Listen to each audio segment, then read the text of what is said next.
நம்ம இந்த நடுகளுக்கு மேற்கு பக்கம் பார்த்தீங்கன்னா ஒரு கோயில் ஒன்று, ஒரு பாலடைஞ்ச ஒரு இடிஞ்ச கோயில் ஒன்று இருக்கு. வடக்கு புறமா திரும்பிய கோயில். அது இந்த பகுதி மக்கள் வந்து அதை பள்ளன் கோயில்னு சொல்லுவாங்க. அந்த பள்ளன் கோயிலை சேர்ந்த சிலை தான் இந்த நடுகள். வந்து அந்த கோயிலில் இருந்து ஏன் இங்கே வந்ததுங்கிறது ஒரு கதை. அது மாதிரி இந்த நடுகள் ஏன் இங்கே வந்து இருக்கு, இந்த நடுகள் எப்படி செஞ்சாங்க அப்படிங்கிறது ஒரு கதை. அது வந்து ஒரு சுவாரஸ்யமான கதை. சுவாரஸ்யமான கதைன்னு சொல்றதை விட ஒரு வருத்தத்துக்குரிய வருத்தத்துக்குரிய கதை. இது வந்து நினைவுக்கள் வகையை சேர்ந்தது. மெமோரியல் ஸ்டோன் அப்படின்னு நினைவுக்கள் வகையை சேர்ந்தது. இது பார்த்தீங்கன்னா இந்த பக்கம் இடதுபுறம் வந்து ஒரு ஆண், வலதுபுறம் வந்து அந்த பக்கம் நமக்கு வலதுபுறம் ஒரு பெண் இருக்கு. இந்த ஆண் மேல் பார்வைக்கு திடீர்னு பார்த்தோம்னா, முதல் பார்வைக்கு பார்த்தோம்னா ஒரு முருகனும் வள்ளியும் மாதிரி ஒரு தோட்டத்தை வந்து நமக்கு வந்து இந்த குடும்பத்தினுடைய கையில வலது கையில வந்து ஒரு ஆயுதத்தை பார்க்கலாம். நீங்க ஒரு தண்டம் மாதிரி இருக்கும். இதுக்கு பேர் நீர்க்கண்டின்னு பேரு. நீர்க்கண்டி அல்லது நீர்க்கண்டிகைன்னு சொல்லுவாங்க. இந்த நீர்க்கண்டிகை வந்து ஏதோ ஒரு அளவுகோல் மாதிரி, தண்ணி எவ்வளவு இருக்குது, குளத்துல எவ்வளவு அளவு இருக்குது, எவ்வளவு திறந்து விடலாம் அல்லது எவ்வளவு திறந்து விடக்கூடாது அப்படின்னு பார்க்கறதுக்காக வேண்டி, அந்த ஆழத்தை கணிக்கிறதுக்காக அது ஒரு குச்சி, ஒரு தண்டு. அது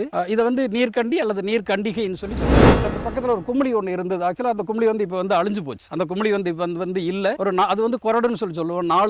நாலு தூண் இருக்கும். 4க்கு மேலே ஒரு பலகை போட்டிருப்பாங்க. அந்த பலகை சுற்றி ஒரு 3 கோடு போட்டிருப்பாங்க. 4 மூலைகளும் குரங்கு வந்து தண்ணி குடிக்கிற மாதிரி ஒரு சிற்பம் வந்து போட்டு வச்சிருப்பாங்க. இந்த 3 கோடு சொன்னேன் இல்லையா, 3 கோடில் முதல் கோடு வரைக்கும் இந்த குளத்தினுடைய தண்ணி ஏறின பின்னாடி ஒரு மடையை தொடர்ந்து வரணும்னு அர்த்தம். ஏன்னா எங்கேயாவது மடை இது கரை உடஞ்சு போகணும் அப்படிங்கிறதுக்காக வேண்டி அந்த மடையை திறந்து வர்ற அளவுக்காக அந்த கோடை போட்டு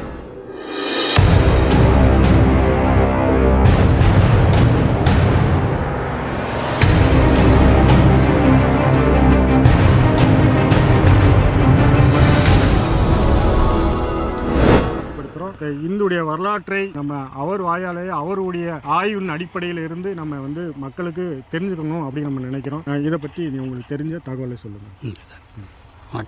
வணக்கம். இப்போ வந்து நம்ம ஒரு முக்கியமான இடத்துல இருக்கிறோம்.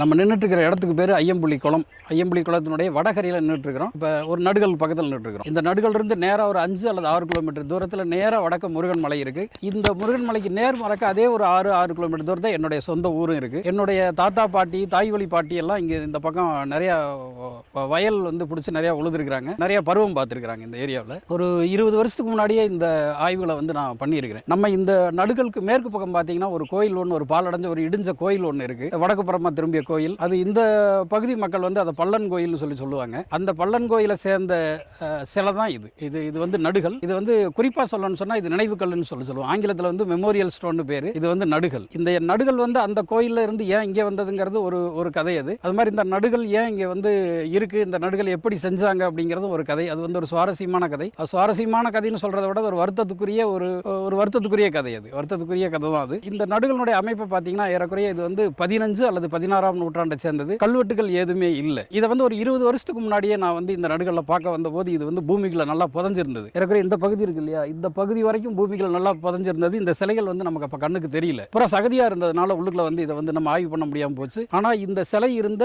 அந்த ஏற்கனவே மேற்க பள்ளன் கோயில்னா அதை மட்டும் நம்ம வந்து பதிவு பண்ணியிருந்தோம். எல்லா ஊடகங்களுமே அதை வந்து பதிவு பண்ணியிருந்தாங்க. அங்க இருக்கு அது வந்து உடஞ்சு போனது.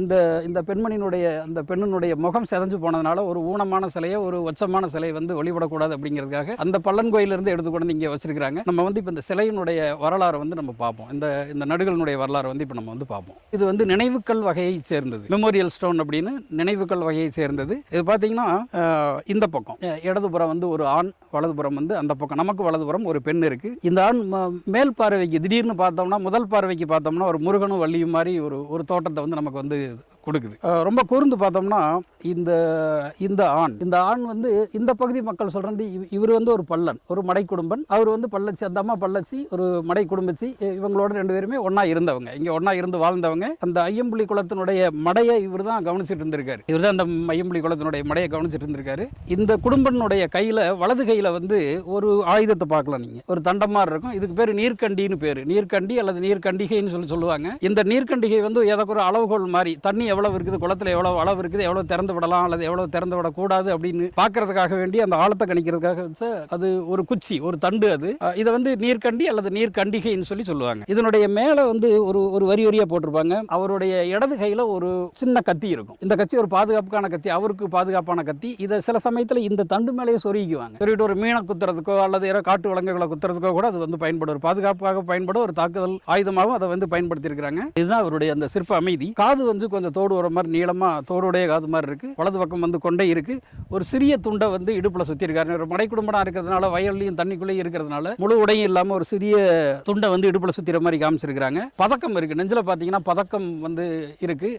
இந்த பதக்கம் வந்து மடை குடும்பர்கள் போடுற பதக்கம். அது வழக்கமாக மடை குடும்பர்கள் வந்து பதக்கம் போடுவாங்க. அதோட உள்ளுக்குள்ள சன்ன வீரம் இருக்குது. சன்ன வீரம் இருக்குது. சன்ன வீரன் வந்து முருகனுக்கே உரிய ஒரு ஆபரணம். அது ஒரு அணிகலன். அது இவருடைய நெஞ்சிலையும் இருக்கு. அந்த சன்ன வீரம் இருக்கு, பதக்கம் இருக்கு. அது ஒரு முக்கியமான விஷயம். அது அப்புறம் ஒரு சுகாச நிலையில ஒரு சாஞ்ச மாதிரி இது இருக்கு. காலில் வந்து கடல் போட்டிருக்காரு. இவருக்கு இடதுபுறம் உள்ள அந்த அம்மா இவருடைய மனைவி. அவங்க லோக்கல் ஏரியா மக்கள், இந்த மாதிரி பகுதி மக்கள் வந்து பள்ளச்சின்னு சொல்லுவாங்க, குடும்பச்சின்னு சொல்றாங்க. அந்த அம்மாவுடைய முகம் வந்து சிதைஞ்சிருக்கு. ஒரு அழகிய உருவம். அது இடது கையை வந்து தொடையில வச்சிருக்காங்க. அது வந்து ஒரு சிற்ப முத்திரை. அது வந்து கட்டிய வளம்பித முத்திரைன்னு பேரு. வழக்கமா தெய்வங்களுக்கு அந்த மாதிரி வச்சிருப்பாங்க. இந்த மாதிரி தெய்வமா ஆனதுனால அந்த மாதிரி ஒரு இடது கையை வச்சிருக்கிற மாதிரி ஒரு போஸ்டர், ஒரு பொசிஷனை காமிச்சிருக்காங்க. முழங்காலுக்கு மேல வந்து ஒரு ஆடை இருக்கிற மாதிரி இருக்கு. முழங்காலுக்கு மேல ஆடை இருக்கிற மாதிரி இருக்கு. வழக்கமா பெண்களுக்கு வந்து முழங்காலுக்கு கீழே தான் ஆடையை காமிச்சிருப்பாங்க. ஆனா இந்த அம்மா குடும்பச்சியா இருக்கிறதுனால இது வயலுக்குள்ளேயும் தண்ணிக்குள்ளேயும் அலையணும் அப்படிங்கிறதுக்காக வேண்டி இந்த அம்மா அந்த முழங்காலை ஏற்றி நம்ம பார்க்கலாம். வயலுக்குள்ள வந்து நாற்று நடுற போது முழங்காலை ஏற்றி தான் நம்ம முன்னோர்கள்லாம் அந்த மாதிரி நாற்று நடுவாங்க. அதை குறிக்கிறதுக்காக வேண்டி முழங்காலுக்கு மேல ஆடை இருக்கிற மாதிரி வடிவமைச்சிருக்கிறாங்க. வலது கை வந்து செதஞ்சு போயிருக்கு. இந்த அம்மாவுடைய வலது கை செதஞ்சு போயிருக்கு. ஆபரணங்கள் வந்து அந்த சரப்பளி கண்டிகை ஆபரணம், சரப்பளி கண்டிகை அது வந்து நல்லா தெரியுது. இருக்கு, கண்டிகை இருக்கு. ஆரம் வந்து அந்த அம்மா கிட்ட இல்ல. மார்புகள் வந்து பெருத்த மார்புகள், எடுப்பான மார்புகளை காமிச்சிருக்காங்க. கையில வந்து வங்கி போட்டிருக்காங்க. ஸோ கொஞ்சம் வசதியான குடும்பம், ஒரு செல்வாக்கா வாழ்ந்தவங்கிறது தெரிய வருது. இதுதான் கணவனும் மனைவியும். இது வந்து எப்படி இவங்க வந்து நினைவுகள்லாம் மாறினாங்க, எப்படி நடுகள்லாம் மாறினாங்கிறது ஒரு கதை. இந்த பகுதி மக்கள் இந்த கதை என்ன சொல்றாங்க அப்படின்னா, இந்த மடை குடும்பம் வந்து இந்த ஐயம்புலி குளத்தினுடைய மடை திருப்புற வேலையை அந்த பக்கத்தில் ஒரு கும்பலி ஒன்று இருந்தது. ஆக்சுவலா அந்த கும்பலி வந்து இப்போ வந்து அழிஞ்சு போச்சு. அந்த கும்பலி வந்து இப்போ வந்து இல்ல. அது வந்து கொரடுன்னு சொல்லுவோம். 4 தூண் இருக்கும். 4க்கு மேல ஒரு பலகை போட்டிருப்பாங்க. அந்த பலகை சுற்றி ஒரு 3 கோடு போட்டிருப்பாங்க. 4 மூலைகளும் குரங்கு வந்து தண்ணி குடிக்கிற மாதிரி ஒரு சிற்பம் வந்து போட்டு வச்சிருப்பாங்க. இந்த 3 கோடு சொன்னேன் இல்லையா, 3 கோடுல முதல் கோடு வரைக்கும் இந்த குளத்தினுடைய தண்ணி ஏறின பின்னாடி ஒரு மடையை தொடர்ந்து வரணும்னு அர்த்தம். ஏன்னா எங்கேயாவது மடை இது கரை உடஞ்சு போகணும் அப்படிங்கிறதுக்காக வேண்டி அந்த மடையை திறந்து வர்ற அளவுக்காக அந்த கோடை பொறிச்சிருப்பாங்க. 2வது கோடு வரைக்கும் தண்ணி வந்துருச்சுன்னா கொஞ்சம் எச்சரிக்கை, இருக்கிற மதங்கள் 2 மடங்களும் திறந்து விடுங்க அப்படின்னு சொல்லி பொருள். அதுக்கு 3வது கோட்லையும் தண்ணி வந்து அந்த குரங்கு அதுல தண்ணி குடிக்கிற மாதிரி அது வாய் வைக்கிற மாதிரி அந்த அளவு வர்ற போது எல்லா மடைகளையுமே திறந்து விட்டுருங்க, கரை உடஞ்சு போகும்னு சொல்றதுக்கான அளவு வந்து அப்பவே அது வந்து வச்சிருக்காங்க. இந்த மடை குடும்பங்கள் இயல்பா அந்த இது வந்து பண்ணி வச்சிருக்கிறத எல்லா ஊர்களையுமே பார்க்கலாம். நம்ம அந்த மாதிரி ஒரு அமைப்பு அது இருந்தது. தற்போது வந்து ஒரு 2-3 வருஷத்துக்கு முன்னாடி இந்த கரையை சீர்படுத்தின போது பொதுப்பணித்துறை வந்து அதை வந்து இடிச்சு தள்ளிட்டாங்க. அது வந்து இல்லை. இப்போ அந்த கொரடுங்கிற அமைப்பே இல்லாமல் போச்சு. ஆனால் அது வந்து நான் வந்து ஏற்கனவே பதிவு பண்ணி வச்சிருக்கிறேன். அந்த கொரடு இருந்திருக்கு. அந்த கொரடுல இருந்து தண்ணி திருப்புற வேலை தான் இவர் பண்ணிட்டு இருந்திருக்காரு. இந்த மடை குடும்பம் பண்ணி இருந்திருக்காரு. அந்த மடையில போயிருந்திருக்கு. இந்த குடும்பத்தை வந்து இந்த பகுதி ஒரு அரசன், ஒரு சிற்றரசன் வந்து இங்க வந்து பார்த்தபோது இந்த அம்மாவுடைய அழகு, இந்த அம்மா வந்து ரொம்ப லட்சணமா இருந்திருக்கிறாங்க, ரொம்ப அழகா இருந்திருக்கிறாங்க.